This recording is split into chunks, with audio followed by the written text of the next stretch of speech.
Hello everyone, super excited today. I got in my Palmetto 16-inch upper for my AR-10. Okay, so I haven't even opened up the box yet. We're gonna do that together. So, and here we go. We got the upper, right? And they usually have it zip tied here so it doesn't slide out. Yeah, this thing feels a lot lighter than I remember that feeling. Now this is the nitrated barrel. Okay, that's the stainless steel barrel. I've done a little research into the tube. So the deal is that the stainless steel supposedly is more accurate. Okay. Now that's also a 20-inch barrel, but supposedly the stainless steel is more accurate. Probably talking like a half MOA at best. But what happens is it runs, basically it wears faster. Okay. So back here. Oh, they sent us. I'm glad they sent me another one because I got one with that one. This is the this is the Allen key to adjust the gas system, right? You can go behind the camera so you guys can see it. So right there you can see that screw in there. There it goes. For adjusting the gas system, the gas box. For an AR-10, I'm going to tell you guys that is the most important part of the gun, okay? One of the things that I was told many years ago, like something like 8 years ago, I remember, I've been instructing now for 15 years. I only got into AR-10s last year, okay? And one of the things I tell people is that before you even think about getting into an AR-10, you got to be at the point where you've got at least 3 AR-15s, maybe 2 AR-9s, 2 or 3 Glocks, okay? 10,000 rounds of ammo, okay? If you're at that point, then you're ready to start getting into AR-10. Now, the exception to that might be if you're out in the desert or you're out, like, you know, you own a lot of land or something. Yeah, maybe you want to speed that up if you're going to be shooting long distances every day. But for most people, you know, you got to have at least 3 or 4 ARs, at least, you know, 2 or 3 AR-9s, 2 or 3 Glocks, 10,000 rounds plus of ammunition, and using it, going to the range and shooting on a regular basis, at least 2-3 times a month. I do it almost every day. And at the point where you know that you are seriously committed to this hobby, okay, at that point, get into an AR-10, okay? So obviously I qualify with that because, I mean, I went as far as to buy land that I can shoot on, okay?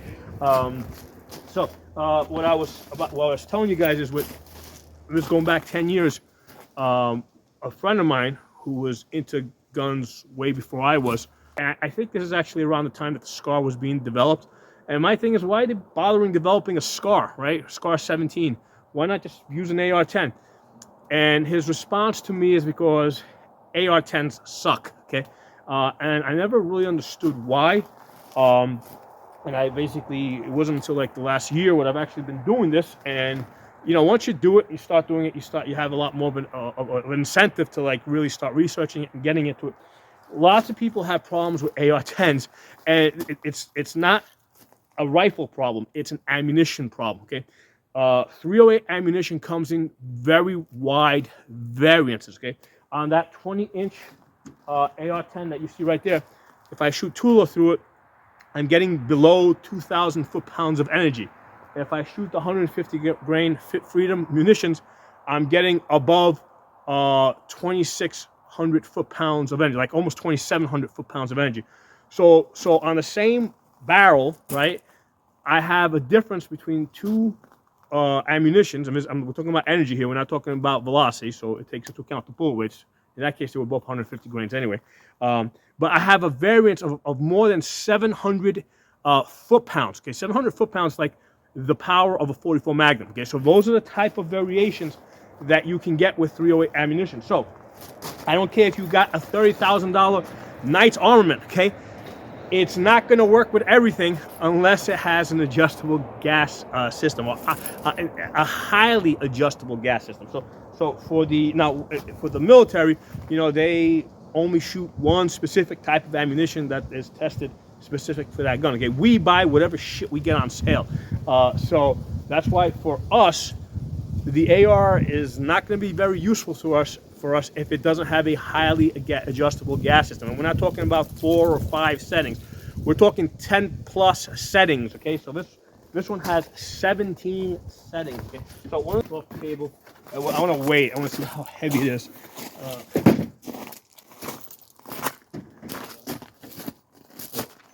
First, let me put the little zip tie.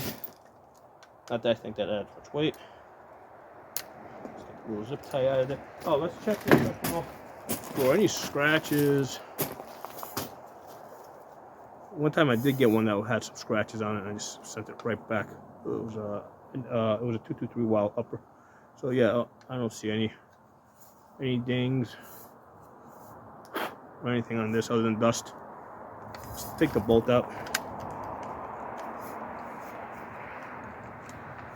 There you go. Now this bolt here, one of the first things I did last time when I got the 20-inch is I ordered another bolt. I think I had gotten it for $150. It's listed more, but if you catch it on sale, you get it for like $150, maybe less. I don't remember. But yeah, you want to time these purchases so that you get them on sale. I've been following. I've been trying to get this. I've been following this 16-inch upper on their website now for almost 2 months. It's listed at $500, and I was hoping at some point they would put it on sale, and it finally went on sale, and I got it for $400. Okay, $400 plus your shipping plus your taxes. If I wait over the holidays, they do give you free shipping. But I didn't know if they were going to be running that sale, the $400 sale. I didn't know if this was going to go up to $500. And I'm like, you know what? Let me not risk it over $13 worth of shipping. So I just ordered it, paid the $13. So anyway, this is the charging handle. It's not a standard, AR-15 charging handle. It is a little bit bigger. I do have the oversized ones. I was using them on the 20-inch over here. I ended up going back to the standard one. The reason is because when I had this slung across my chest, it does kind of stick into your, it does go into your chest, or if you throw this over your back, it does tend to snag. The eye relief on these primary arms is such that you gotta move the scope up anyway, so I've got no problem with putting 2 fingers here and charging it. Okay, so that's why I just went back to the one that came with it, and the oversized ones are a little bit more comfortable to work with, but like I said, in my case, I went back to the original one. Okay, let's get this back together. And the thing I wanted to do in this video is weigh it. I keep distracting myself with other things and not weighing it. Okay, so let's get you back there. Not locked. There you go. All right, so let's put the scale on.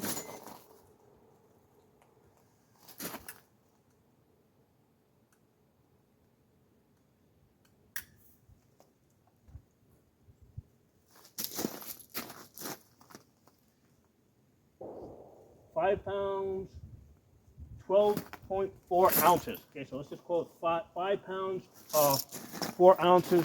The upper on the 20-inch, because I had weighed that and I made a note of it somewhere on this box here, was 6 pounds 11 ounces. 6 pounds 11 ounces. So basically, there's you got 6 pounds 11 ounces versus 5 pounds 12 ounces. There's almost a full pound difference, and it's 5 pounds 12.5. You can basically round that up maybe to 13. It's a full pound difference when you go from a 20-inch to a 16-inch. Okay, so let's do this now.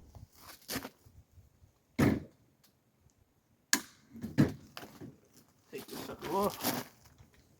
I want to see how much this whole thing is going to weigh. Yeah, this thing is heavy.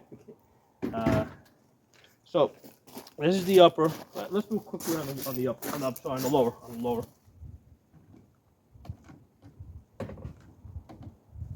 The lower weighs 2 pounds 8.6 ounces. Okay, 2 pounds 8.6 ounces. Now, I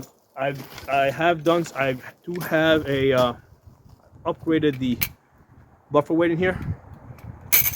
Okay, so I got the Core Valley 5.6 ounce buffer weight. Okay, so it's a little bit heavier than what came with it, and I have the Sprinkle orange stainless steel buffer spring. Okay, so it's a little bit stiffer. I got the orange one, and that all helps with the. For me, the reason I put it in there is because I didn't want to put a muzzle brake on either barrel. So by putting the heavier buffer weight in there and the orange Sprinkle spring, I did notice that it does actually reduce the felt recoil. You know, now the primary way you can adjust that is from the gas valve in the front, but beyond that, having the 5.6 Core Valley and the orange Sprinkle spring, it softens up the recoil even more. The idea there is that when you take your shot, you don't want to be thrown out of scope. You want to be able to, you know, to stay on target and follow through and spot your impacts. Okay, so most people put a muzzle brake on it. I found muzzle brakes annoyingly loud, so that's why I look for other means to control the recoil. Okay, so let's put this together. Let me give this away.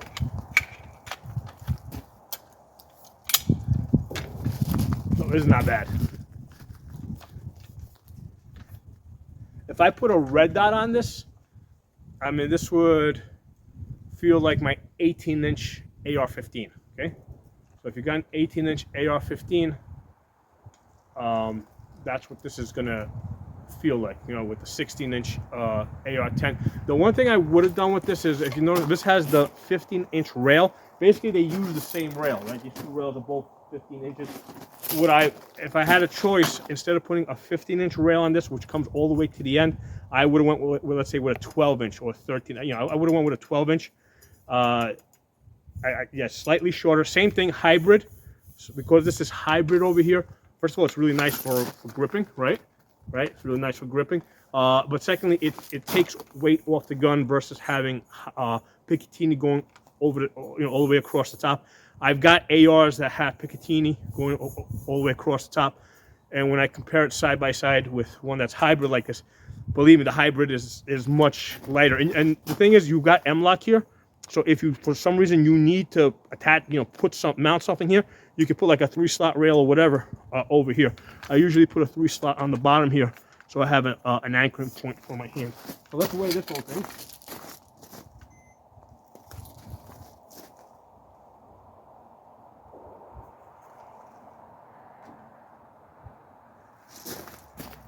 Yeah, exactly where I expected it to be. 8 pounds, 5 ounces. 8 pounds, 5 ounces. Okay. So the Scar, which has a polymer lower, or much of the lower is polymer, that is 8 pounds. Okay, so this is only 5 ounces heavier than your Scar 17S, you know, with the 16-inch barrel. So that's not bad. I mean, you're talking Scar, you're talking almost a $4,000 rifle. So here, what I have here is a $600 rifle, okay? Because the upper was $400 with the bolt and the charging handle, right? So make sure you get those included, okay? $400 for the upper, and then $200 for the complete lower. They listed it for $250, but that's almost always on daily deal special. So it's always on sale, so you can always, almost always, unless there's like some shit going on, like, you know, with buying panics, you can almost always get your lower for $200. So $200 lower, $400 upper, $600 AR-10. I mean, we're in heaven. You can see me holding this thing here. This is not bad. Obviously, when the scope goes on here, this is gonna get a little bit heavier. The scope that's gonna go on here, that I've done a number of videos on this. The primary arms, GLX 1 to 10. Okay, I did play with putting a red dot with a magnifier on here for a while and running with that, which is what I did with the 20-inch. Right. The part of the reason for that is because I didn't get the scope for like almost a month later. But I said, you know what? Nah, man. I just maybe down the road I'll go back to putting a red dot on here just to see how this, you know, feels to run around with it on a lighter gun. Let me weigh the scope in the mount. So this is the, first of all, this is the primary arms GLX 1-10 by 24 first focal plane. This is a little big for an AR-15, right? But it's not going to be big for this, right? So these two should match up pretty good. So this scope and mount.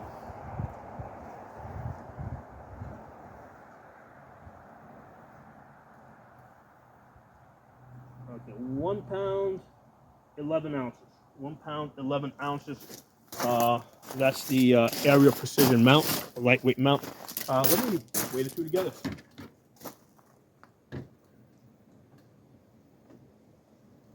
All right, so we're back to 8 pounds, 5 ounces. So when all is said and done, this is going to be a 10-pound rifle. Okay, 10 pounds. Just let you know. 10 pounds. 10 pounds. 0.0. Like it says 0 ounces and then a 0.2. I think the 0.2 we can discount. It's a 10-pound rifle. So that's an AR-10. 10 pounds with a 1-10 scope on it. That's not bad. That's versus I think the other one was coming in like 13 and a half or something, with a 20 ounce and with the big heavy scope on it. So I'm ecstatic about this. I'm gonna mount this. I'm gonna zero it in. I'm gonna run this through a chronograph. Part of the reason why, so I'm gonna put a couple of rounds on through this, and then we're gonna do some accuracy testing. With the 20-inch, what I found, because I've hit, I got 1 MOA with this a number of times going out to 200 yards, and I've got half MOA with the M119 or 111 with the match ammunition. I got half-inch groups with this, but I noticed that like I didn't get him the first time. Like it took almost 100 rounds before the rifle started breaking in.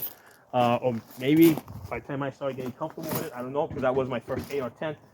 So it'll be now interesting to compare the two side by side, because now that I have a lot more familiarity with this platform, we're gonna see what the groups start off with and what they look like 100 or 200 rounds later. And we're gonna see if it does in fact have a break-in period for getting to that, to the best accuracy that it can get. So like with this one here, Freedom Munitions, 1 inch many times. With that whatever that stuff is, the match stuff, 0.5 on this. So drop some comments. Let me know what you guys think.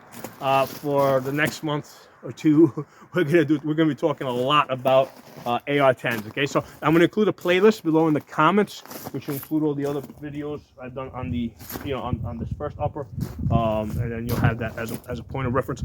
I obviously have paid for this. Okay, I don't get any promotions. I don't get any discounts other than whatever's listed on their website. The only way I make money is by training people. Okay, so I don't have any incentive by telling you guys to buy Palmettos or this guy or that guy. If you see me using a gun and being excited about it and liking it, it's real, guys. I don't have any other incentive. Okay, so thanks for watching. Talk to y'all soon.